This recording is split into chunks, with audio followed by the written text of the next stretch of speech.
she sighs, and her baby blue eyes embrace your face.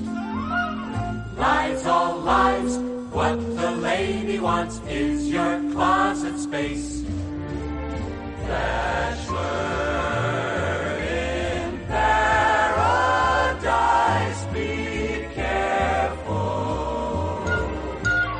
Bachelor. Guillermo, buenas noches, ¿Qué tal? querido. Buenas noches. Pues muy bien, ¿Cómo aquí estás? ya hojeando este libro fantástico de Notorious, porque se celebra el 80 aniversario de Ciudadano Kane. Eso es. Y como no podía ser de otra manera, pues lo celebramos, Con un ¿verdad? libro. Con un libro, claro. Con un libro que, fíjate, a diferencia de otros libros de esta colección nuestra, solo tiene un autor, porque sabes que estos libros suelen tener 3, 4, 5 autores, pero este autor, que es Miguel Ángel Fidalgo, que es amigo tuyo, aunque tú no Bueno, lo sepas, Ayanta. es amigo mío, aunque no le conozca, sí Aunque lo no le sé, conozca. pero no le conozco personalmente, y es que Porque te busca información de esas cosas que tú a veces... Oye, sí, que necesito información sí. para el libro que estoy escribiendo, para tal, Exacto, y y de él cosas te bastante busca. absurdas. él me dice, pero ¿y Ayanta cómo llega a estas conclusiones? Digo, porque mira, ella se pone a pensar, deja volar su imaginación y va viajando de México a la Costa Azul, bueno, de la Costa Azul a México. De la Costa Azul a, bueno, de Roma, de Cinecittà, Bueno, de Roma, exacto, de Roma. a los Pero estudios... vas de estudio en estudio, como de oca a oca, pero sí, de estudio de de cine a estudios estudio de cine. Victorina, a los estudios Churubusco. De Cinecittà a los estudios A los Victorina, que le estudios dedicamos Victorina, un programa. sí. Mira, a Cinecittà no le hemos dedicado, tenemos que dedicar un programa. Hombre, a los estudios Cinecittà es... Yo trabajé allí, además. Es verdad o que me lo sea dijiste una vez. sí, Y los sí. estudios Churubusco, que son más desconocidos, bueno, pero que se han dado También cosas trabajé.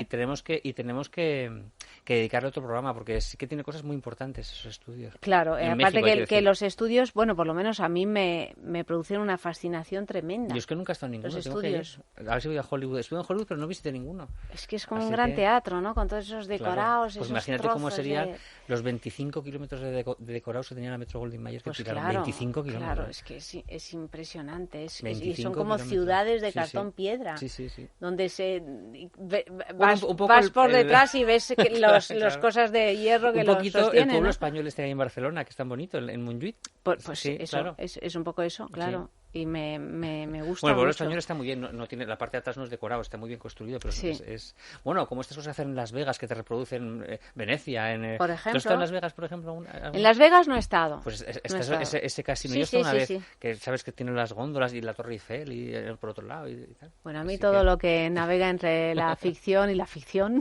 Sí, la ficción o la ficción. La ficción o la ficción me gusta mucho. O Pues sea eso, que, bueno, saludamos saludamos a Miguel Ángel Fidalgo, desde luego a Miguel que Ángel. nos ha facilitado mucha información de estos estudios, muy jugosa, que hablaremos de los Churubusco, porque es interesante. Y además se ha encargado este Miguel Ángel de este libro, Ciudadano Kane. que me dijo... Me gustaría encargarme yo solo porque hay que decir que Miguel Ángel Es un estudioso. estudioso de estos que se dedican en cuerpo y alma y descubre cosas, pues casi como si tuvieras un catedrático de Oxford aquí haciendo el libro. Pues eso es lo que hace él y la verdad es que son libros, este Ciudadano Kane, pues probablemente yo creo que es una película de la que se ha escrito mucho, ¿no? Pero este tiene datos que yo creo que no tienen otros libros de los que se han publicado. En España, de hecho, yo creo que no hay ninguno. Y la verdad es que está muy bien documentado, muy ameno contado, porque el libro está contado como que se inicia una investigación periodística, que es como se inicia Ciudadano Kane. ¿Te acuerdas que van a la casa de Kane y donde coleccionaba todas aquellas cosas? Y bueno, está planteada así.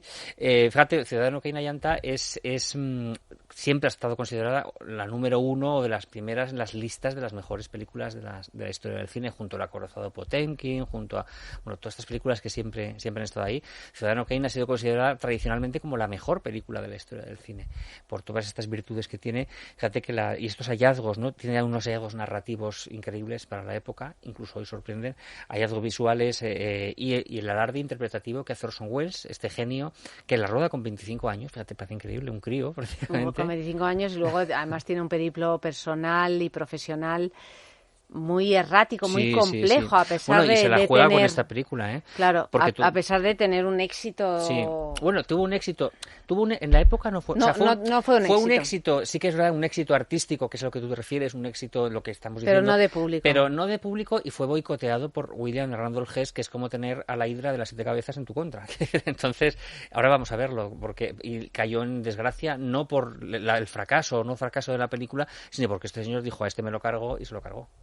Y ahora vamos a ver quién era William Randolph Hearst. Fíjate, con 25 años también, por cierto, hago la reflexión que yo siempre la hago, que también dirigió Cantando bajo la lluvia Stanley Donen, que a veces se olvida, siempre se habla de Orson Welles, pero dirigir Cantando bajo la lluvia también es un peliculón y una obra maestra, también, por cierto, considerada siempre entre las mejores películas de la historia del cine. Bueno, ya sabes que todo este rodaje de Ciudadano Kane viene de actualidad por esta película Mank, que tú no entiendes ni te gusta, según me dijiste, la dejaste de ver, ¿no? La dejé a la mitad. Y que mucha gente le pasa lo mismo que a ti, pero que bueno, que le iban a haber dado el Oscar, o al final no se lo dieron. No se lo dieron porque hay mucha gente también ahí que no lo entendió. Bueno, los Oscars de todas maneras ya. Sí, bueno. Yo creo que ya son sí. una cosa, una mejunje de cosas políticamente correctas que no cuenta el mérito, sino si eres negro, mujer o homosexual o lo que sea. Que esos son los Oscars ya. Sí. Bueno, el caso es que, aparte de este Mank, yo recomendaría, porque este Mank yo no lo he visto, y después lo que me dices no me apetece verlo. Así que... Bueno, es fascinante desde el punto de vista estético, de la fotografía, de la recuperación, ¿no? Sí, en blanco y negro, y de la... Realmente parece una película de aquella época, ¿no? Y eso es muy hermoso. Pero... Bueno, pues aparte de esa, hay un telefilm que yo no sé si has visto tú, lo hizo, hacía John Malkovich, hacía de Mankiewicz, de Herman Mankiewicz, que es el guionista de la película, que se llamaba, y Melanie Griffith hacía el papel de Marion Davis, que era la amante de Hearst. Se llamaba RKO 281, que era el plató, precisamente donde se rodó, y que era un telefilm, pero que en España se llegó a estrenar en cines, curiosamente. Yo sé si que la he visto, es muy interesante. Si la gente quiere saber, además está en YouTube, la puedes ver gratis, no sé por qué, ahí está en YouTube. No sé si no tiene derechos o qué pasa, pero ahí está. Y ahí puedes ver todo estos entresijos, que es muy interesante. En estas grandes películas pasa como Los vientos se llevó y todas estas, que es casi más interesante a veces todo el proceso de creación y de rodaje, casi que la película ya es bastante interesante, ¿no? Y como te decía ya antes, Orson Welles se enfrentó a Hearst, que Hearst es como si, tú que eres italiana, es como si te enfrentas a Berlusconi en Italia. Pues, mala cosa. ¿Tú crees, estaba pensando yo antes, ¿hay alguien equivalente a Berlusconi aquí en España que tú digas, con ese poder mediático, alguien tan poderoso, me refiero? Hombre, no. No, porque en Italia se saltaron a la torera todas las reglas del juego. Es decir, alguien que tiene 3 cadenas de televisión, no sé cuántas editoriales, periódicos, radio, lo que sea. Fútbol, equipos de fútbol. Es un monopolio, ¿no? Un monopolio en el cine, importantísimo también, etcétera, que se convierte en presidente de gobierno, significa que... O sea, que tienes a tu disposición toda una maquinaria que nadie puede... ¿Y qué se piensa hoy en día en Italia de Berlusconi? O sea, ¿qué ambiente hay pensado? ¿Se le desprecia? ¿Se le tiene...? Bueno, Berlusconi siempre ha tenido un apoyo mayoritario en la población durante muchísimos años. Pues actualmente hay gente que le sigue defendiendo. Y otros pues que no. Pues el Berlusconi de la época no tenía esas cosas tan tremendas que dices tú, monopolio. Sí que tenía cierto monopolio, pero no se metió en política. Ahora veremos quién lo intentó. Era William Randolph Hearst. Te he traído, Ayanta, el tráiler de Ciudadano Kane para empezar a abrir boca con esta película, porque es esa fascinación, ¿no?, de Rosebud, Xanadu, todas esas palabras tan maravillosas que ahora veremos. Vamos a escucharlo. Rosebud. Charles Foster Kane. Un hombre que pudo ser presidente, que fue tan amado como odiado, de quien más se ha hablado en nuestro tiempo, y que cuando va a morir, todo lo que piensa es en Rosebud. ¿Qué significa?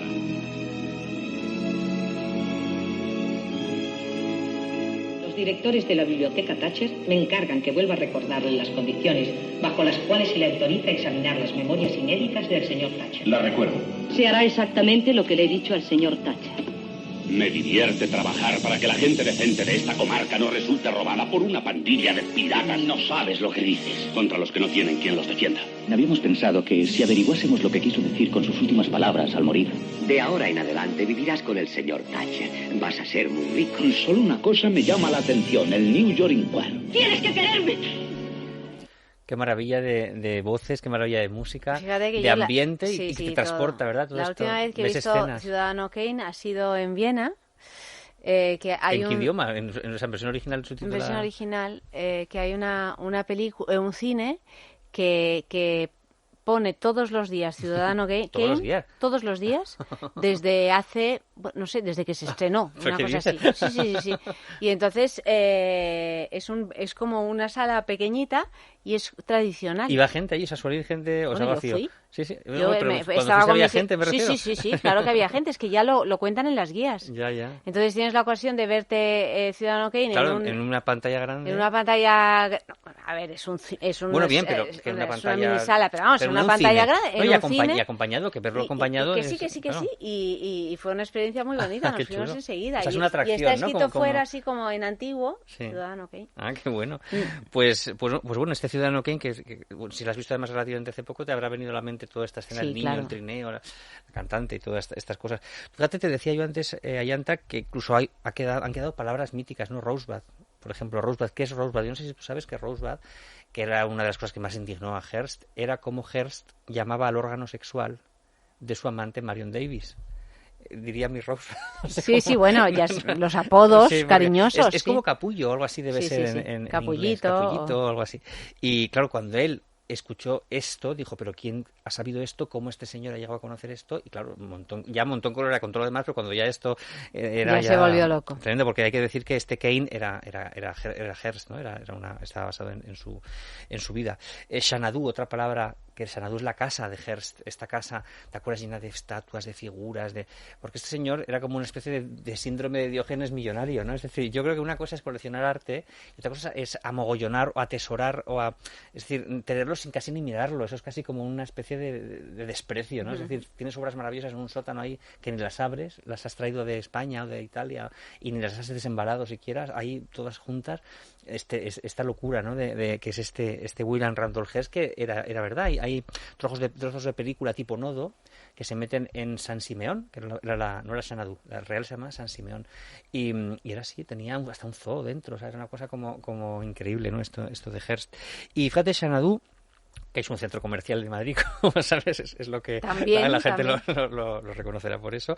Es un nombre muy utilizado en el mundo anglosajón y viene a evocar un lugar de lujo, misterio y exuberancia, que realmente es lo que era Xanadu, y lo que yo no sé si está en el centro comercial pero será algo, querrá digamos, hacer honor a ese concepto, ¿no?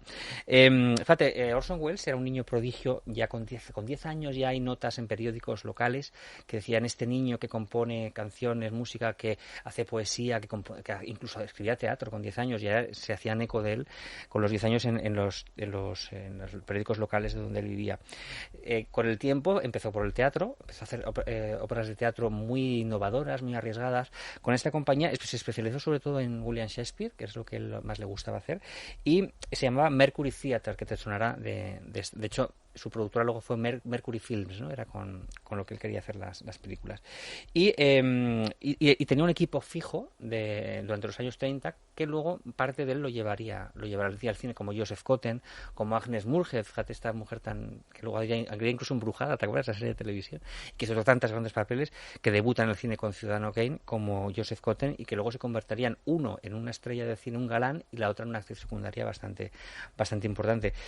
La Guerra de los Mundos, ya sabes que es como Orson Welles llega a la fama, ¿no? Esta retransmisión radiofónica. Es que ahí realmente se puso el mundo por montera, ¿no? Sí. Y además ¿Tú es uno porque hay gente que es decir, está subtitulada en YouTube, la puedes escuchar, yo nunca la llego a escuchar, pero hay gente que la ha escuchado que dice que es maravilloso. Yo sí, porque aquí en la radio hemos hecho algún programa en relación a aquello, ¿no? Claro. Y de hecho está todo en YouTube, se puede escuchar y es impresionante la que se montó. Había incluso CDs que estaban editados con este, me acuerdo. Claro, pues este es un programa de radio que hizo Orson Welles haciendo creer que se estaba acabando el mundo, poco menos. Que había una invasión extraterrestre que era el fin del mundo. Y la gente se lo creyó, decía, y generó un revuelo. Era la época esta de los años 30, finales de los años 30, que decía él decía, la gente es que se cree todo. Hay que decir que la radio era como la televisión ahora, todo el mundo, como la televisión hace unos años, que todo el mundo lo veía cuando no había internet.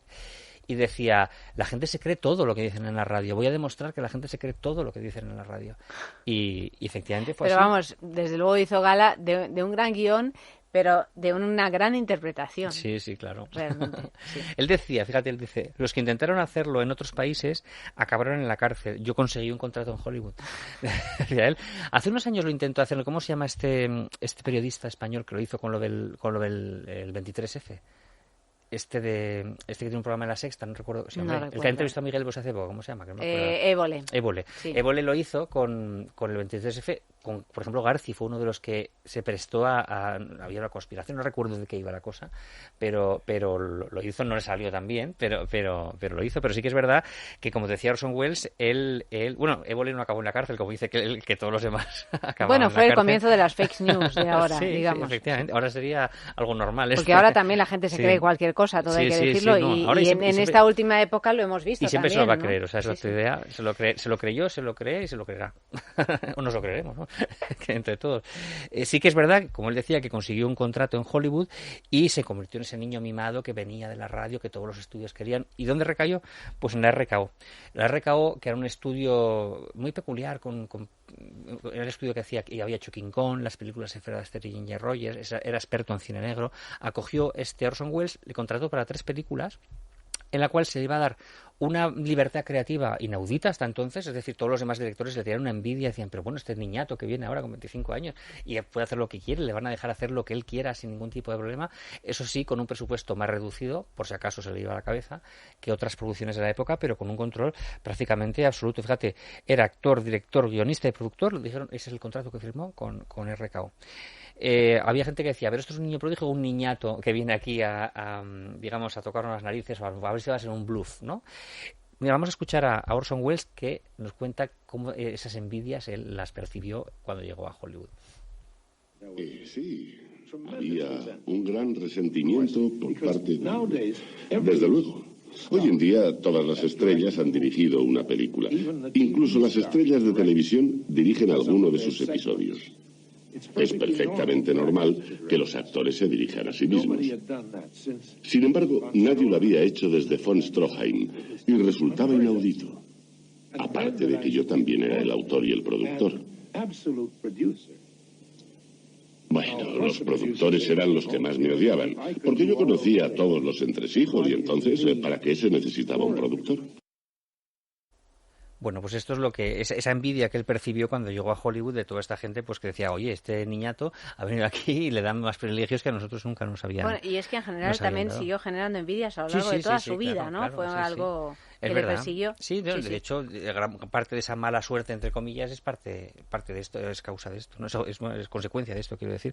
Fíjate, la película que iba a rodar cuando llegó a RKO no era Ciudadano Kane, era El corazón de las tinieblas, la novela de Joseph Conrad. Iba a hacer una adaptación. De hecho, el libro tiene fotos de estas maquetas que le estaba haciendo y demás, que al final pues no llegó a puerto, ¿no? Y entonces Herman Mankiewicz, que es el Mank de la película, sí, y el hermano del director Joseph L. Mankiewicz, director de Al Desnudo y de un montón de películas buenas, pues Herman Mankiewicz, que era guionista, había recopilado durante muchos años esta información sobre William Randolph Hearst, que ahí era un personaje que le incomodaba. Sí, le tenía un nubilado, le incomodaba y le parecía... Entonces, había recopilado muchísima información y le ofrece a Orson Welles el que ambos escriban el guión de algo que tenga que ver con él, sabiendo que va a ser complicado porque este señor, claro, tiene el poder que tiene y además es un señor vengativo, un señor no es una persona recomendable para casi nada. La RKO se arriesga y fíjate, luego con el tiempo habría peleas incluso entre Mankiewicz y Orson Welles, quién había escrito más el guión era mío, era tuyo, un poco de pelea porque fue el único Oscar que lograría la película de las 9 nominaciones que tuvo, en parte también porque Hearst boicoteó a los que votaban en los Oscars, los compró. Y se lo dieron a los dos. Sí, se lo dieron a los dos, pero como suele ser cuando es compartido el guión, pero estuvieron siempre, digamos, peleando del hecho yo es más mío que tuyo, más tuyo que mío. Una pelea un poco así. Me imagino que Mankiewicz tendría la razón, que era el que había recopilado toda esa información. ¿Quién era William Randolph Hearst? Que es un personaje fascinante. Fíjate, hablabas antes de Berlusconi, era todopoderoso en Estados Unidos, tenía 28 periódicos a lo largo de todo el país, tenía emisoras de radio como Berlusconi, revistas entre las cuales, y sigue todavía, Cosmopolitan o Harper's Bazaar, revistas míticas de los Estados Unidos, que tienen incluso traducción ya en Europa y en España, y que sigue siendo el grupo Hearst, sigue estando presente en un grupo de comunicación, incluso en España tiene su sede. Era un manipulador político tremendo, era el rey de la prensa amarilla. Fíjate, creaba escándalos él para lucrarse con ellos. Por ejemplo, siempre se ha oído el escándalo de Fatih Arbuckle, ¿te acuerdas? Que había violado, decían, este actor del cine mudo, que había violado a una chica con una botella, no sé qué. Fue absuelto, se demostró que esto no era verdad, pero él vendía muchos periódicos con ello. Contrató a la, entre comillas, madame de aquella chica, que era medio prostituta, medio no, y entre todos inflaron la noticia, devastaron la carrera de Fatih Arbuckle, que fue absuelto por 2 veces además, pero a nadie le importaba si había sido absuelto. Ya, o no. bueno, es un poco lo que sigue pasando ahora, ¿no? Totalmente, claro, sí, totalmente. Y a él lo que era manipuló porque seguía vendiendo periódicos. Este caso a Fatih Arbuckle le hizo un montón de dinero a él y le venía muy bien y siguió haciéndolo. Otro tanto pasó con la guerra de Estados Unidos y España. Él la fomentó para vender más periódicos, simplemente para vender más periódicos. Fomentó, tenía contactos en el gobierno y quería vender más periódicos y lo hizo. Otra cosa, hablábamos antes de México, la Revolución Mexicana. Atacó furibundamente con toda la prensa porque él tenía propiedades en México y lo único que le importaban eran esas propiedades. Da igual el pueblo, da igual los derechos de la gente, eran sus propiedades en México. O sea, un hombre pues de estas características. En El despertar de una nación, una película que él produjo para la Metro-Goldwyn-Mayer en los años 30, en plena depresión americana, la teoría que tenía, fíjate qué peligroso es esto. Su teoría, que también la tenía en sus periódicos, era que Estados Unidos tenía que, el año 33 es la época en que Hitler llega al poder, es decir, los fascismos estaban como un poco en auge, ¿no? Y él decía que Estados Unidos tenía que tener una dictadura temporal, que él abogaba por una dictadura temporal en Estados Unidos hasta que la crisis económica pasase. Pero una dictadura muy férrea, una dictadura totalmente férrea. Esta era la teoría de él, que la plasma en esta película. Como Berlusconi, quiso dedicarse a la política, pero no lo logró. Berlusconi sí. Él se alistó en el Partido Demócrata y quiso ser por todos los medios gobernador del estado de Nueva York, pero nunca lo logró. Tenía como amante a Marion Davies, ¿te acuerdas en la película? Es esta cantante de ópera que canta mal y que él aúpa siempre y que tal. Bueno, Marion Davies era una actriz de cine que Orson Welles siempre dijo, si algo me arrepiento de Ciudadano Kane es de lo mal que reflejamos a Marion Davies porque era una artista buena, ¿no? La pusieron como que era la querida de uno y simplemente...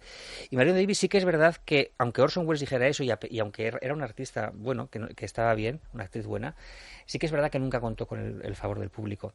Él tenía una productora que era Cosmopolitan Pictures, me refiero a Hearst, y la tenía impuesta en la Metro-Goldwyn-Mayer.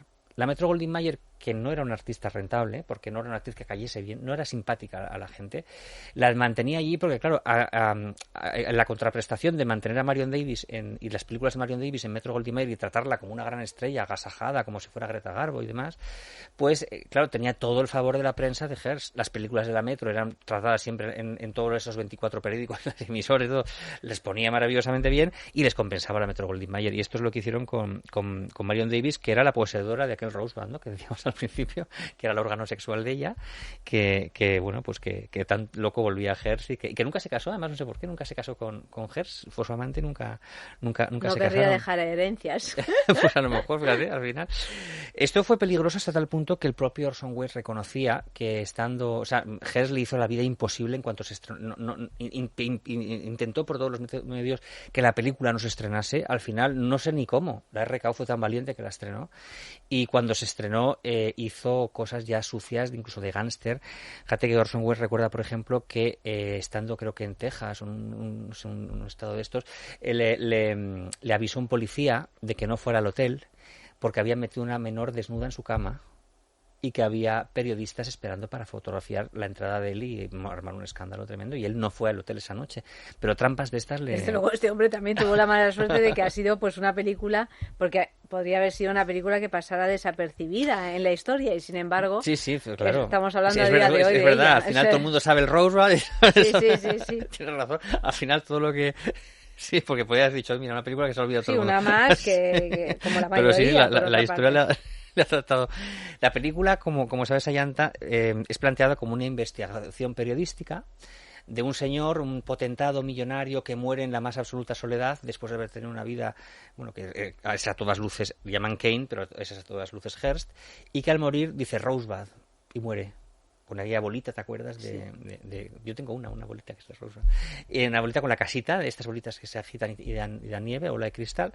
Y ¿qué es Rosebud? Es decir, todo el mundo empieza a pensar que es Rosebud y la película, entonces esta investigación periodística es la que empiezan a investigar toda la vida de Kane, desde que es pequeño hasta ahora, a ver qué diablos es Rosebud. Sí. Al final la película los protagonistas, nadie sabe quién es Rosebud. Nosotros los espectadores sí sabemos quién es Rosebud, pero no lo saben los protagonistas de la historia. Acuérdate de esa escena, bueno, todo el mundo se acordará de este trineo que se quema al final, están quemando toda aquella...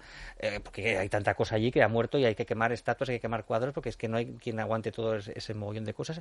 Y en la hoguera aparece de repente este trineo que pone Rosebud y que se quema, y que al principio, eso se ve al final de la película, estoy haciendo un spoiler, pero bueno, es de una hora así. Y acuérdate que es el niño pequeño, que es el trineo que le quitan cuando le llevan para que sea un potentado ya desde pequeño, ¿no? Le quitan de esa infancia, le quitan la infancia, le roban la infancia, le roban su Rosebud y entonces pues le llevan a que sea ese potentado y lleva toda esa vida pues de infidelidades. Fíjate, es traición, decadencia, olvido, decrepitud. Se centra la película en lo que es la parte más turbia, ¿no? de Hearst. Realmente no es de extrañar que a él no le gustase porque hay episodios muy claramente inspirados en él, pero no hablan de la parte amable de él, que por cierto no sé cuál sería porque los señores de armas tomar, pero habla de la parte, pues eso, más tétrica y más infame de su vida, que es abundante, ¿no? El estilo visual de la película es casi experimental para la época llanta. Tiene este gran angular con mucha profundidad de campo. Tiene, fíjate, los techos, por ejemplo, que no se solían filmar los techos. O sea, los decorados de Hollywood eran decorados, sin el techo no se filmaba, pues no había techos, eran 4 paredes, ¿no? O sea, 3 paredes, perdón, para que meter la cámara, y los decorados. Él hace construir unos techos porque mete la cámara tan abajo que quiere que se enfoque de abajo arriba y se vean los techos. Esto, por ejemplo, fue una innovación en la película. O los planos secuencia, estos tan largos que hay en la película. Todo esto muy innovación total. Greg Toland, que es el fotógrafo de la película, gran parte de este mérito viene de Greg Toland. Greg Toland, que era un director de fotografía de RKO, dijo: a mí no me van a dejar hacer todos estos experimentos que yo quiero hacer con el cine, pero a este señor, porque se ve si le van a dejar, porque ha venido aquí como le enchufa. O sea, que me voy a poner a experimentar. Me voy a subir al carro. Y le dice: oye, déjame que colabore contigo, que era un fotógrafo buenísimo, y vamos a hacer cosas juntos. Vamos a ver si me permiten hacer lo que yo siempre he querido hacer, que a ti te lo van a permitir y a mí no. Claro, muy sabia decisión. ¿Hasta qué punto pasa como el guión? Esto de Greg Toland es de Wells, es de Toland, es decir, ya se mezcla un poquito la autoría. El cine es un trabajo conjunto, claro, es que no... Efectivamente. Claro. Orson Welles reconoce que Greg Toland le enseñó, dijo, en 3 horas te voy a enseñar a dirigir una película, le dijo. Y parece ser que así fue, aunque sí es que es verdad que Orson Welles siempre reconoció que había visto 40 veces La Diligencia y que viendo esas 40 veces La Diligencia, la película de John Ford, es todos los días, o sea, como el cine este que dices tú... De Viena, pero con La Diligencia. Pues cada día la veía y así es como yo aprendí a dirigir. Otra parte maravillosa de la película, y ante la música de Bernard Herrmann. Bernard Herrmann, el compositor de Vértigo, de Con la muerte en los talones, de Psicosis, de que colaboraría con Hitchcock con estas obras maestras, nunca había hecho nada en el cine. Su debut es en esta película, Ciudadano Kane. Ahora, para terminar, vamos a escuchar la banda sonora, que es una maravilla. Y nada, la película, como tú has dicho, Ayanta, fue un fracaso de público. No sabemos si porque la gente no la entendió, que habrá un poco de todo, ¿no? Era un poco rara, evidentemente, para la época. Era rara para la época. De hecho, resulta... Claro, ahora está en sintonía. Claro, pero sí. Pero era rara y en parte por el sabotaje de Hearst, que claro, puso todo el armamento para que esto fuera un fracaso. Fue perseguida y boicoteada, como te digo, por Hearst. La siguiente película que iba a hacer, ¿te acuerdas que era un contrato por 3 películas? Era El Cuarto Mandamiento, no sé si la has visto tú, El Esplendor de los Amberson. Sí. Fue mutilada totalmente, es decir, cortaron, ya una vez que hecho este fracaso le ha recao. Y ahí empezó un poco la locura totalmente. De Orson Welles, y estar maldito. Que se reviró también con todo el entorno, con todo el ambiente del cine. Al final, Ayanta, Hearst se salió con la suya. Es decir, no pudo sabotear Ciudadano Kane, o sea, no pudo conseguir que no se estrenase Ciudadano Kane, pero dijo, a la larga se convirtió en una persona maldita, porque ese fracaso económico fue un caos para la RKO, se le consideró que era una persona que gastaba a expuertas, que era verdad, se le consideró que era una persona que era muy rara quizá para los gustos del público que también era verdad, y a partir de entonces, pues es que prácticamente ya no dirigió La Dama de Shanghái, porque Rita Hayworth, que se casó con él después, lo impuso ella. Dijo, este señor va a dirigir porque quiero yo. Y ella sí que tenía poder, el poder que no tenía él. Y lo hizo. También dirigió El Extraño en parte porque ella también impuso. Y luego, bueno, hizo muchas películas como actor. Pues Alma Rebelde y Eneide, muchas películas muy bueno como actor, hizo mucha basura también, muchísima basura, vino a España, hizo todas aquellas, Las campanadas a medianoche, Mr. Arcadín, aquí estaba en su salsa y en su casa, bueno, y eso fue la historia de Orson Welles. Hay un documental no me preguntes ahora en qué plataforma y ni tampoco el título, pero que lo he visto con mucho interés. Yo creo que era Netflix, HBO, una de estas, que cuenta un episodio de Orson Welles ya muy mayor, ya gordo y con barba, bueno, como lo recordamos en las fotos de su última etapa, de toda de su última una última película. Fraude.